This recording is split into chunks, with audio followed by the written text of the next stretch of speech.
Okay. So ఈరోజు morning 5:30 నుంచి హైదరాబాద్ కమిషనరేట్లోని ఏసీపీ సిసిఎస్ డిటెక్టివ్ డిపార్ట్మెంట్లో వర్క్ చేస్తున్న శ్రీ టి ఉమామహేశ్వరరావు గారి ఇంటిపైన, వారి బంధువుల ఇంటిపైన, close associates residences and offices location పైన అరౌండ్ 11 ప్లేసెస్లో సెర్చెస్ చేయడం జరిగింది. ఆయన పైన అభియోగాలు రావడంతో ఆదాయానికి మించిన అక్రమ ఆస్తులు ఉన్నాయన్న నేపథ్యంలో ఇవి సెర్చెస్ చేయడం జరిగింది. సో ఆ సెర్చెస్లో భాగంగా ఇప్పటిదాకా అన్ని సెర్చెస్ అన్ని ప్లేసెస్లో చూసి కన్సాలిడేట్ చేసుకుని చేస్తే అరౌండ్ 17 ప్రాపర్టీస్ ఈయన వేరియస్ ప్లేసెస్లో ఈయన అండ్ ఈయన బంధువుల పేరు మీద కొన్నట్టుగా తెలుస్తోంది. అండ్ అందులో ఒక 5 ప్రాపర్టీస్ గట్కేసర్ ఏరియాలో ఉన్నాయి, కొన్ని ఆంధ్రాలో కూడా ఉన్నాయి. ఒక 7 ప్రాపర్టీస్ వైజాగ్ దగ్గర చౌడవరం అనే ఏరియా ఉంటుంది, ఆ చౌడవరంలో కొన్నట్టుగా తెలుస్తోంది. అట్లనే ఇక్కడ ఈ సేమ్ అశోక్ నగర్ ఏరియాలోనే అరౌండ్ 4 ప్రాపర్టీస్ ఉన్నాయి. షామీర్పేటలో ఒకటి, కుక్కట్పల్లిలో ఒకటి, అండ్ ఆల్సో మెడ్చల్ మల్కాజ్గిరి అటువైపు కూడా ఒకటి అన్నట్టు పర్చేస్ చేయడం జరిగింది. సో అవన్నీ కూడా తీసుకున్నాము, డాక్యుమెంట్స్ అన్నీ కూడా సీజ్ చేయడం జరిగింది. అలాగే వేరియస్ వాళ్ళ రిలేటివ్స్ హౌసెస్లో వాటిలో చూడగా అరౌండ్ ఒక 38 lakhs క్యాష్, అంటే 37,50,000 అట్లా క్యాష్ అదొకటి సీజ్ చేయడం జరిగింది. గోల్డ్ కూడా సుమారు వేరియస్ టైమ్స్ 60 తులాస్ గోల్డ్ అది కూడా సీజ్ చేయడం జరిగింది. సో ఇవన్నీ చూస్తే టోటల్ మూవబుల్ అంటే అక్రమాస్తుల దాంట్లో movable immovable properties value around it comes around 3.5 crores, 3 crores 46 lakhs అన్నట్టు 3.5 crores అట్లాగా document value, actual registered value అది వస్తుంది. ఇక మార్కెట్ వాల్యూ మేము చెప్పము, జనరల్గా మీరు మీ ఎస్టిమేషన్ వేసి చూసుకోవచ్చు.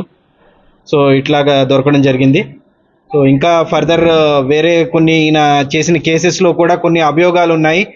సో ఆ అభియోగాల్ని కూడా తదుపరి దర్యాప్తులో మేము కొనసాగిస్తాము. పోలీస్ కస్టడీ తీసుకుని ఆ కేసెస్లో ఏమైనా జరిగాయా, ఇర్రెగ్యులారిటీస్ అయ్యి అందులో కూడా ఏమైనా మనీ తీసుకోవడం జరిగిందా అవి అన్నది.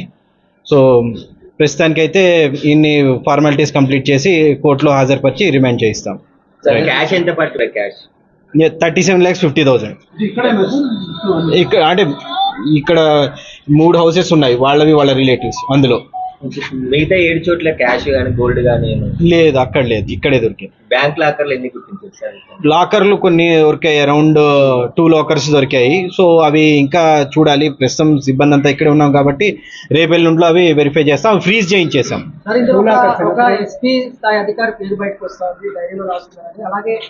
సహకరించలేదు ఏసీబీ. అదే అంటే పేరు వచ్చింది కేవలం అది ఎస్పీ అని అదే అని కాదు, పేరు కేవలం అలా వచ్చింది. ఆ పేరు ఎవరిది ఏంటి అనేది డీటెయిల్స్ ఫర్దర్ చూడాలి. ఆ డీటెయిల్స్ చెప్పలేదు, దానికి మాకు సహకారం అందించలేదు ఈయన. సో అందుకని తదుపరి పోలీస్ కస్టడీలో వాటిలో మేము అది కనుక్కుని ఆ పేరు కూడా ఇది చేసి అది ఇన్వెస్ట్మెంట్ చేశారంటున్నారు. ఆ ఇన్వెస్ట్మెంట్ ఫర్మ్తో కూడా మాట్లాడి అందులో అటువంటి ఇన్వెస్ట్మెంట్ అయిందా, ఆ పర్సన్ ఎవరైతే ఉన్నారో ఆ పర్సన్ చేశారా లేదా అన్ని వెరిఫై చేసి మేము కన్సల్టేట్ గా చూస్తాం. అది ఎవరు సార్, ఏం పేరు సార్? సందీప్ రావు అని చెప్పేసి వస్తున్నారు. అంటే పేరు యాక్చువల్ గా ఇతని గ్యాడ్జెట్స్ లో చూస్తే సందీప్ అని ఉండే, దాన్ని మరి ఎట్లా వచ్చిందో తెలీదు, మీడియా వాళ్ళు సందీప్ రావు అని తీసుకున్నారు. బట్ అది మేము చెప్పలేము ఎవరన్నది. సో అందుకోసమే అన్నాం కదా, కేవలం ఆ పేరు వచ్చింది, ఆ పేరుతో చాలా మంది అధికారులు ఉన్నారు, అవన్నీ వెరిఫై చేసి ఇతన్ని కూడా ఎట్లాగా పోలీస్ కస్టడీ తీసుకుంటాం కాబట్టి అప్పుడు కూడా వెరిఫై చేసి ఫుల్ ఫ్లెడ్జ్ గా చేసుకుంటాం. వ్యాపారాలు ఏమైనా గుర్తించారు సార్? ఇంకేమైనా రియల్ ఎస్టేట్ లో పెట్టుబడులు పెట్టారంటున్నారు సార్? అయ్యాయి, అది షామీర్పేటలో ఒక విల్లా పర్చేస్ కోసం అంటూ ఇచ్చేశారు, అండ్ వేరే వాటిలో కూడా అయ్యాయి. సో అవి చెప్తున్నాం కదా, ఫర్మ్స్ కూడా వెళ్ళాము, వాటి నుంచి ఇంకా కొన్ని రిపోర్ట్స్ అవి రావాలి, కొన్ని 2-3 కంపెనీలు వాటి నుంచి. అవి వచ్చిన తర్వాత మేము ఫర్దర్ కన్సల్టేట్ చేసి చెప్పగలం. ఎవరి నుంచి ఎంత తీసుకున్నారు ఏంటి అన్నది అయితే ప్రస్తుతానికి మేము చెప్పలేము. ఆఫీస్లో కూడా టీం ఉంది, మీకు తెలిసి ఉంటుంది, సిసిఎస్ ఆఫీస్లో. ఈ కేసు ఇంకొక కేసు కూడా మా దృష్టికి వచ్చింది. ఆ కేసులో కూడా ఒక ఎన్ఆర్ఐ ఇన్వెస్ట్ చేసిన కేసులో కూడా కొన్ని అభియోగాలు వచ్చాయి, ఎఫ్ఎంసీజీ ఇన్వెస్ట్మెంట్ ఏదో చేసిన దాంట్లో అన్నది. సో ఆ కేసెస్ వివరాలు తీసుకుని తర్వాత వాళ్ళని పిలిపించి ఎగ్జామిన్ చేసి ఏమైనా అయ్యిందా మీరు అన్నట్టు అన్నవి వెరిఫై చేస్తాం. అరెస్ట్ చేశారు సార్?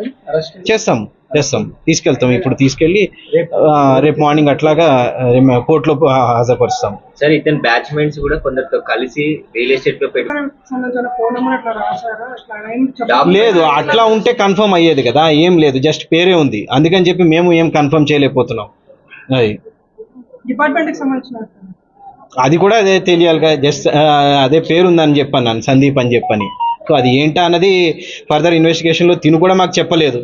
సో అందుకని చెప్పి ఆ గ్యాడ్జెట్ ఆ డేట్ అందుకనే అన్నాను, ఒక ఫర్మ్లో అంటున్నారు, అందులో మేము వెరిఫై చేసి అది ఎవరా పోలీస్ అధికారా వేరే ఎవరా ఏంటా అన్నది డీటెయిల్స్ తెలుసుకుని ఫర్దర్గా మేము ఇచ్చేస్తాం.